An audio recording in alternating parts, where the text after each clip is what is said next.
জাকাত জাকাত ব্যবস্থাপনাটা মাহে রমজানের সাথে সম্পৃক্ত না। জাকাত মালে নিসাব যখন হবে তখনই জাকাত দিতে হয়।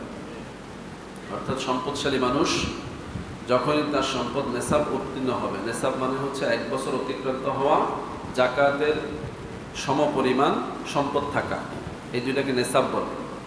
অর্থাৎ কোনো মাল 1 বছর যদি আপনার কাছে থাকে তাহলে এটাতে জাকাত আসবে, এবং সেটা যদি জাকাত দেওয়ার মতো পরিমাণ হয় তাইলে সেখান থেকে জাকাত দিতে হবে।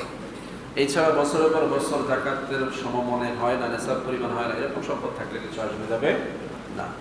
তো এটা রমজান মাসে আলোচনা এই জন্য করা হয় যে রমজান কেন্দ্রিক জাকাত দিলে সওয়াবটা বেশি পাওয়ার আশা করা যায়। যেহেতু অন্যান্য সময়ে 1 টাকা দিলে 1 টাকা সওয়াব, রমজান মাসে দিলে 70 টাকা সওয়াব। কিন্তু এটা জাকাতের সাথে খাস না যে রমজানই জাকাত দিতে হবে। বিষয়টা ক্লিয়ার করার জন্য কথা বলতেছি। আমরা দেখি যে রমজান মাসে এখন এমন একটা পরিবেশ যে এটা জাকাত কালেকশনের মাস। কি কর রমজানটাকে এখন উদযাপন করা হচ্ছে জাকাত কালেকশনের মাস না। রমজানে জাকাতের কোনো বিশেষ অপশন নাই, শুধু ওই সওয়াবের দিক ছাড়া। কি বলেন?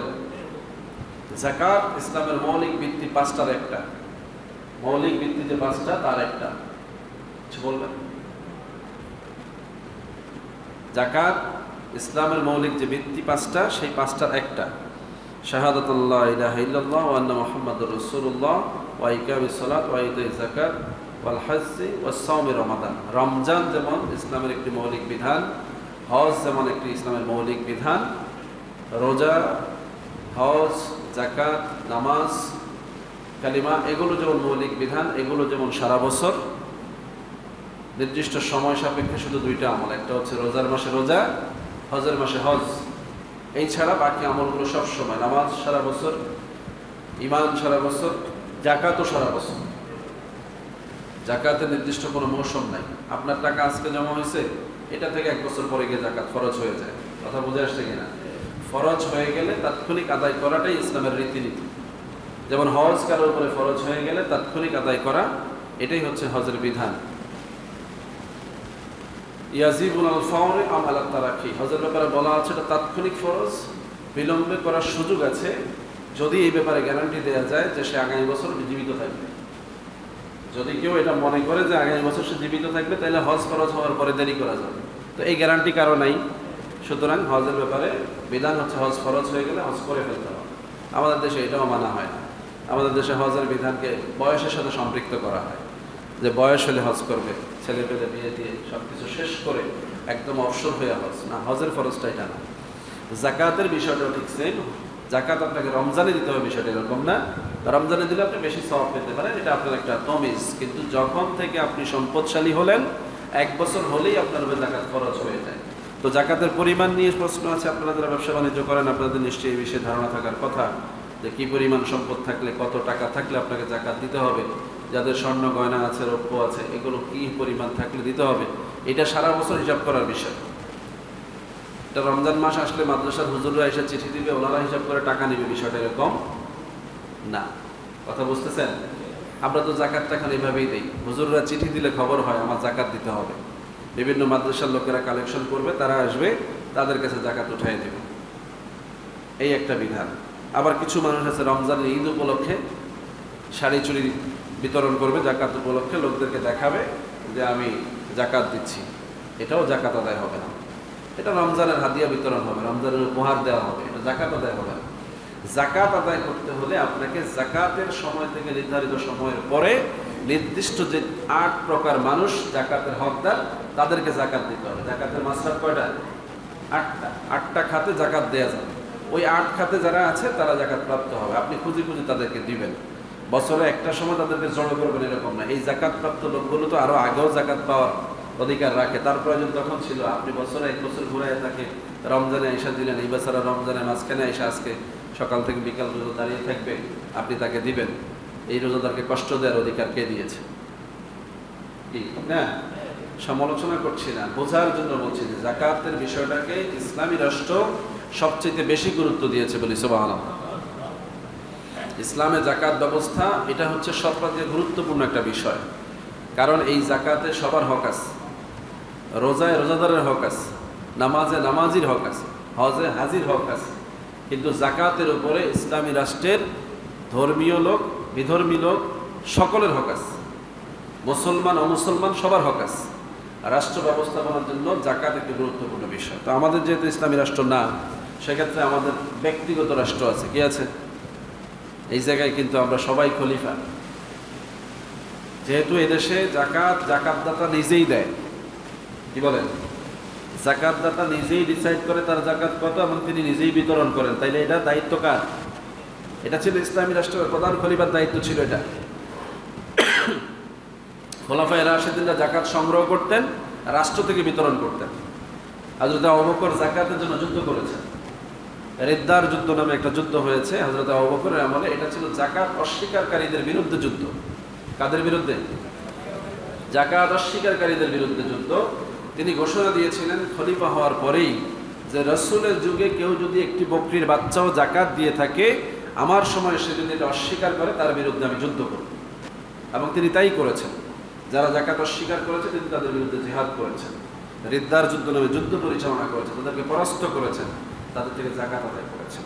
তো এখন আমাদের ইসলামী রাষ্ট্র নাই, রাষ্ট্র আপনার বিরুদ্ধে যুদ্ধ করবে না। আপনি নিজেই রাষ্ট্রপতি, কারণ আপনার জাকাত আপনি নিজেই দিচ্ছেন। আপনি কোনো রাষ্ট্রের কোষাগারেও দিচ্ছেন না, আপনি কোনো আমিরের দায়িত্বও দিচ্ছেন না, আপনি নিজে বন্টন করছেন। তাইলে আপনি কোন জায়গায় আছেন চিন্তা করতে হবে। বুঝতে পারছেন? বড় লোকেরা খালি বড় লোকই করবে, বড় লোকের জায়গাটা বুঝতে হবে। আপনি জাকাত দিচ্ছেন অ্যাজ এ খেলাফতের দায়িত্বশীল হিসাবে, তা আপনি খলিফার মতো চেহারা হইতে হবে, আমল হইতে হবে, সুরত হইতে হবে, ঠিক না? আপনার জাজমেন্ট সেরকম হইতে হবে, আপনার ইনসাফ সেরকম হইতে হবে। আপনি যা করছেন এগুলো তো জাকাতের সাথে মস্কারা ছাড়া আর কিছু না। আপনি সম্পদশালী মানুষ, আপনি প্রদর্শনী করছেন মানুষকে দেখানোর জন্য, অথবা এলাকার কিছু মানুষকে নিয়ন্ত্রণে রাখানোর জন্য আপনি আপনার মতো করে ডিসাইড করছেন। এর মধ্যে প্রাপ্তও আছে, অপ্রাপ্তও আছে, পাওয়ার হকদারও আছে, না পাওয়ার মতো লোকও আছে। তাহলে জাকাত এই সুযোগ রাখে না।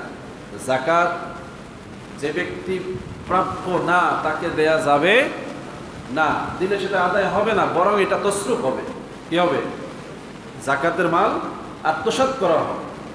আপনি দেখেন হযরত ওমরের দিকে তাকান, সাহাবা আজমাইনের দিকে তাকান, প্রত্যেকে এই বিবেচনায় জাকাত পাওয়ার হকদার ছিলেন যে সবাই গরিব ছিলেন। কি ছিলেন? সাহাবারা অধিকাংশই গরিব ছিলেন, কিন্তু সাহাবারা জাকাত নিতেন না। তারা আরো একদম যারা প্রাপ্য তাদের কথা বিবেচনা করে তাদেরকে জাকাত দিয়ে দিতেন। জাকাতের ব্যাপারে সুস্পষ্ট বিধান রয়েছে, নিজের পরিবারে কাউকে জাকাত দেওয়া যাবে না। যিনি জাকাত দাতা তার মা বাবা ভাই বোন জাকাত নিতে পারবে না, এটা একদম নিষেধ। আপনি তো বিবেচনা করে বলবেন যে আমার ভাই বিপদে পড়েছে, ঋণগ্রস্ত হয়ে পড়েছে, তাকে জাকাতের টাকা থেকে দিব না। আপনি তাকে জাকাতের টাকা দিয়ে দিতে পারবেন না। আপনার সম্পদে তার হক আছে, ডাইরেক্ট হক আছে, জাকাত না, ভাই হিসেবে হক আছে, বাবা হিসেবে হক আছে। আপনার সম্পদ বিক্রি করে হলেও তাকে দিতে হবে। আপনি জাকাতের টাকা থেকে দিকে দিবেন, এটা সুযোগ নাই। মসজিদ করবেন জাকাতের টাকা দিয়ে, হবে না, সুযোগ নাই। মাদ্রাসা করবেন জাকাতের টাকা দিয়ে, হবে না, সুযোগ নাই। মসজিদ মাদ্রাসা জাকাতের ওই আট খাতের মধ্যে নাই। সমাজে এখন এরকম আছে, মসজিদ করার জন্য টাকা দেয় জাকাতের টাকা থেকে, মাদ্রাসা করার জন্য টাকা দেয় জাকাতের টাকা। নাও, এটা জাকাত আত্মসাৎ হচ্ছে। জাকাত দিতে হবে গরিব, মিসকিন, এতিম, দিতে হবে ঋণগ্রস্ত, দিতে হবে অমুসলমান যাকে নিজ ধর্মের দিকে আকৃষ্ট করা, দিতে হবে ফি সাবিলিল্লাহ, দিতে হবে জিহাদের জন্য, দিতে হবে আল্লাহর রাস্তায়, মানে সামাজিক উপকারের কাজ। আপনি ব্রিজ কালভার্টে জাকাতের টাকা দিতে পারবেন, রাস্তা নির্মাণের জন্য দিতে পারবেন, কারণ এগুলো কি ফি সাবিলিল্লাহ, মানুষের জন্য, মানুষের খেদমত, এরকম খাতে দিতে পারবেন। কিন্তু আপন ভাইকে, আপন বাবাকে, মাকে জাকাত দেওয়া যাবে না। জাকাত প্রাপ্ত লোক বিবেচনায় যদি ওই রকম না হয় তাকে দিতে পারবেন না। এখন গরিব মিসকিন কারা, এই ব্যাপারে আপনাকে মাসালা বুঝতে হবে। কাকে গরিব বলা হয়েছে, কাকে মিসকিন বলা হয়েছে, কাকে ফকির বলা হয়েছে, এগুলো ইসলামী শরিয়ার একটা নির্দিষ্ট কাঠামো আছে। ফকির বলা হয় যার থাকার জায়গা আছে, খাওয়ার ব্যবস্থা নেই, কি নেই, বাসস্থান আছে, ঠিকানা আছে, একটা ঘরপিটি আছে হয়তো, বা একটা ঘর আছে তার, কিন্তু তার নিয়মিত আয় রুজির ব্যবস্থা নাই, একে ফকির বলা হয়েছে। মিসকিন হচ্ছে একদম ছিন্নমূল, যার বাড়িও নাই, থাকার ব্যবস্থাও নাই, খাওয়া দাওয়ার ব্যবস্থাও নাই, এদেরকে মিসকিন বলা হয়েছে। এখন এই বিবেচনায় আপনি কয়জনকে পাবেন জাকাত দেওয়া?